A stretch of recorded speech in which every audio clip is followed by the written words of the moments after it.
अगर मैं एक पत्थर यहाँ से छोड़ दूं तो ये नीचे जाएगा। आप जानते हो, मैं जानता हूँ, एक बच्चा भी जानता है। लेकिन क्यों नीचे ही? क्यों नहीं ऊपर? क्यों नहीं साइड में? आसमान की तरफ क्यों नहीं? ये सवाल इतना सिंपल है कि कोई पूछता नहीं है, लेकिन जब भी किसी ने पूछा है, दुनिया बदल गई है। इसी सवाल को समझने के लिए मैं निकला चंद्रशिला ट्रैक पे 4000 मीटर के ऊपर, क्योंकि ग्रेविटी को समझना है तो पहले उसे महसूस करना पड़ेगा। और पहाड़ चढ़ो तो ग्रेविटी महसूस हो ही जाती है हर कदम में। ये कहानी है गिरने की, पत्थर की नहीं, आइडियाज की। और ये ट्रैक है उस कहानी को जीकर समझने की।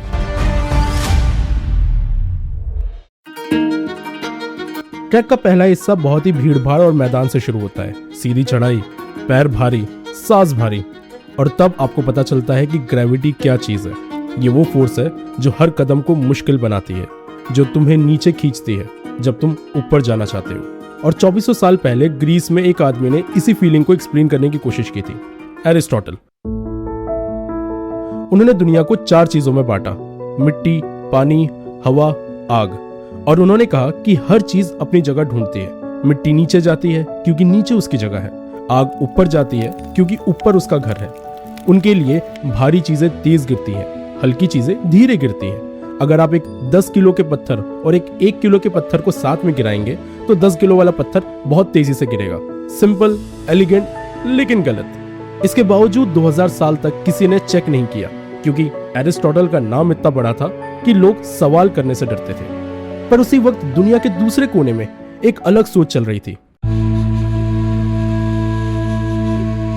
628 सी में राजस्थान के भीनमल में रहने वाले ब्रह्मगुप्त ने कुछ और काम किया। उन्होंने लिखा, पृथ्वी सभी तरफ एक जैसी है। सब लोग धरती पर सीधे खड़े होते हैं और सारी भारी चीजें धरती पर गिरती है एक नियम से, क्योंकि धरती का स्वभाव है आकर्षित करना और रखना, जैसे पानी का स्वभाव है बहना। गुरुत्वाकर्षणम, ये शब्द उन्होंने इस्तेमाल किया।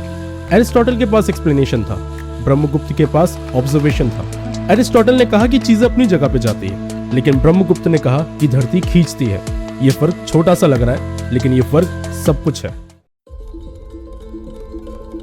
अब मैं तुंगनाथ पहुंच गया था, दुनिया का सबसे ऊंचा शिव मंदिर, और मैं यहां बैठा हूं हांफते हुए और सोच रहा हूं कि 12th सेंचुरी में यहीं कहीं इसी देश में एक आदमी बैठा था जो अपनी बेटी को ग्रेविटी सिखा रहा था।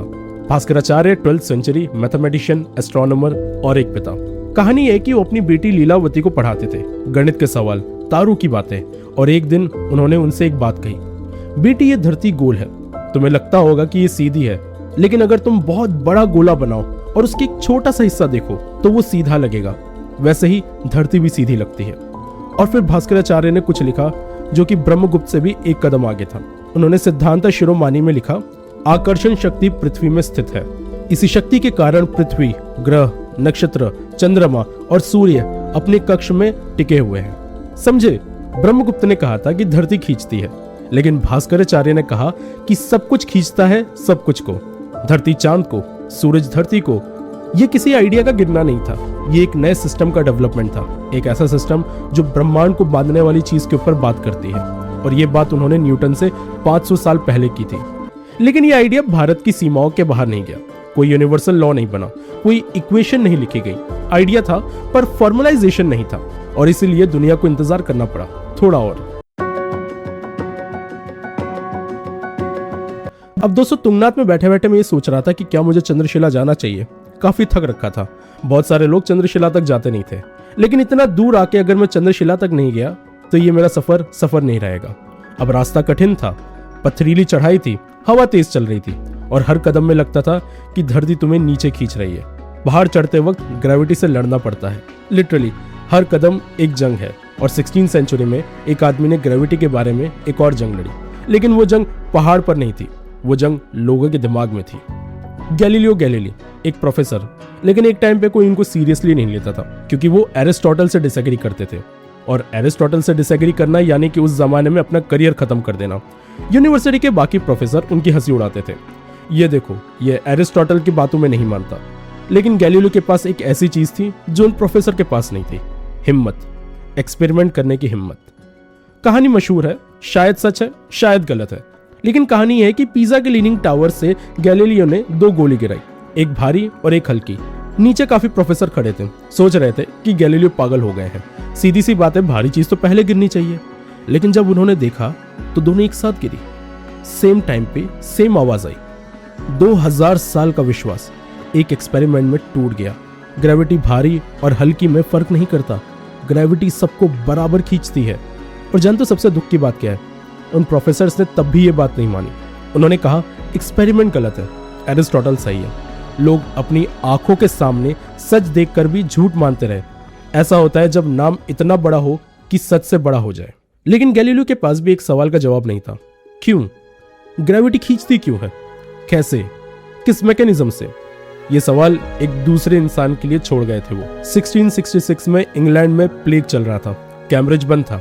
आइजैक न्यूटन अपने गांव में थे, सिर्फ 23 साल के थे और एक सेब गिरा उनके ऊपर। अब दोस्तों ये कहानी शायद सच है, शायद नहीं, बहुत डिबेट चलता है इसके ऊपर। लेकिन न्यूटन ने जो काम किया वो तो सच है। उन्होंने सोचा कि अगर धरती सेब को खींच रही है तो क्या धरती चांद को भी खींच रही है? जरा रुको, इसको फील करो। एक सेब और चांद दोनों एक ही नियम से बंधे हैं। एक चिड़िया आसमान में उड़ती है और एक जानवर जमीन पर चलता है, लेकिन दोनों पर सेम चीज काम कर रही है। ये पहली बार किसी ने सोचा कि जमीन और आसमान का कानून एक है। और उन्होंने एक इक्वेशन लिखी, F = G × m1 × m2 / r²। एक इक्वेशन, और सिर्फ इस एक इक्वेशन से सेब का गिरना, चांद का चक्कर लगाना और प्लैनेट्स का सूरज के आसपास घूमना सब एक्सप्लेन हो रहा था। एक ही नियम हर जगह, हर चीज के लिए। न्यूटन ने ह्यूमैनिटी को एक तोहफा दिया था। यूनिवर्स प्रेडिक्टेबल है, कैलकुलेबल है, समझ में आ सकता है। इस इक्वेशन से हमने प्लैनेट्स के रास्ते प्रेडिक्ट किए, नई दुनिया खोजी, नेपच्यून ग्रह के बारे में पता लगाया बिना उसे देखे, सिर्फ मैथ की मदद से। लेकिन न्यूटन खुद जानते थे कि कुछ मिसिंग है। उन्होंने बताया कि ग्रेविटी कितनी है, लेकिन उन्होंने ये नहीं बताया कि ग्रेविटी क्या है। ये इनविजिबल फोर्स कहां से आती है, कैसे ट्रेवल करती है, सूरज से धरती तक तुरंत कैसे पहुंच जाती है। और न्यूटन ने एक बात कही जो बहुत कम साइंटिस्ट बोलते हैं। उन्होंने कहा, मैं नहीं जानता, मुझे नहीं पता कि ये फोर्स आती कहां से है, मैं सिर्फ बता सकता हूं कि कितनी है। ये उनकी ह्यूमिलिटी थी और ये उनकी सबसे बड़ी ताकत भी थी, क्योंकि हम जो नहीं जानते उसको एक्सेप्ट कर लेना, यही तो आगे बढ़ने की निशानी है। समिट दिखने लगा था और यहाँ एक अजीब सी चीज होती है। जब चढ़ाई खत्म होने को होती है तो ग्रेविटी हल्की लगती है। नहीं, ग्रेविटी बदली नहीं, मेरा नजरिया बदल गया। मैंने उसे समझा, सिर्फ एक्सेप्ट नहीं किया। और आइंस्टाइन ने भी यही किया था। उन्होंने ग्रेविटी को एक्सेप्ट नहीं किया, उन्होंने ग्रेविटी को समझा और फिर सब बदल गया। 1907 बर्न, स्विट्जरलैंड। एल्बर्ट आइंस्टाइन एक क्लर्क पेटेंट ऑफिस में बैठे थे और उन्होंने सोचा, अगर कोई आदमी छत से गिरे तो गिरते वक्त उसे ग्रेविटी महसूस होगी कि नहीं होगी। ये सुनने में सिंपल लगता है, लेकिन आइंस्टाइन ने खुद कहा, यह मेरी जिंदगी का सबसे खुश करने वाला ख्याल था। क्योंकि अगर गिरते वक्त ग्रेविटी गायब हो जाती है तो ग्रेविटी फोर्स नहीं है, ग्रेविटी कुछ और है, कुछ ज्यादा गहरा, कुछ ज्यादा खूबसूरत। आइंस्टाइन ने 8 साल और लगाए, 8 साल रात दिन, गलत इक्वेशन, फेल्ड अटेम्प्ट्स, जब तक 1915 में उन्होंने दुनिया को जनरल रिलेटिविटी दी और उन्होंने कहा, ग्रेविटी फोर्स नहीं, ग्रेविटी ज्योमेट्री है।